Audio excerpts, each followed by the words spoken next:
సార్వత్రిక ఎన్నికల కౌంటింగ్ నేపథ్యంలో ఎటువంటి అల్లర్లు, అవాంఛనీయ సంఘటనలు జరగకుండా కాకినాడ జిల్లా ఎస్పీఎస్ సతీష్ కుమార్ ఆదేశాల మేరకు పెద్దాపురం డీఎస్పీ లలితా కుమార్ ఆధ్వర్యంలో పెద్దాపురం నియోజకవర్గంలోని వివిధ కూడలి ప్రాంతాల్లో నాకాబందీ నిర్వహించారు. నాకాబందీ నిర్వహించేటువంటి పత్రాలు లేని సుమారు 100కు పైబడిన వాహనాలు స్వాధీనం చేసుకున్నట్లు పెద్దాపురం సీఐ వై రవికుమార్ పేర్కొన్నారు. ఈ కార్యక్రమంలో ఎస్ఐ సురేష్, పోలీస్ సిబ్బంది పాల్గొన్నారు. అందరూ కలిపి ఇవాళ పెద్దాపురం పోలీస్ స్టేషన్ మరియు సామర్లకోట పోలీస్ స్టేషన్ కలిపి దాదాపు ఒక 25 ప్రాంతాల్లో నాకాబందీ వాహనాల చెకింగ్ అనేది చేయడం జరిగింది.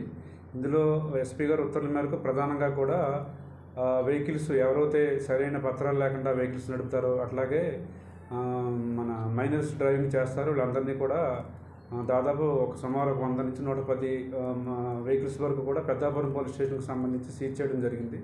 ఇదంతా కూడా మేము రాబో 4వ తారీఖున జూన్ 4వ తారీఖున జరగబో ఎలక్షన్ కౌంటింగ్లో ఎటువంటి అల్లర్లు జరగకుండా, అట్లాగే ఆ రోజున ఎవరైతే వాహనాలను ఇష్టం వచ్చినట్టు రీతిలో నడుపుతూ ప్రజలకు ఇబ్బంది పెడుతూ భయభ్రాంతులకు గురి చేస్తారో వాళ్ళందరినీ కట్టడి చేసే ఉద్దేశంలో భాగంగా ఇక ఎస్పీ గారు ఉత్తర్వుల మేరకు విధంగా చేయడం జరిగింది.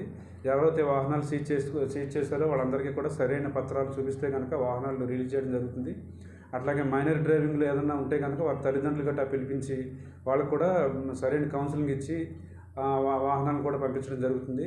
అయితే ఎటువంటి పత్రాలు లేకుండా కూడా వాహనాలు తిరిగితే కనుక వాటిని మేము సీజ్ చేసి సంబంధించిన సెక్షన్స్ ప్రకారం కేసు కట్టడం జరుగుతుంది.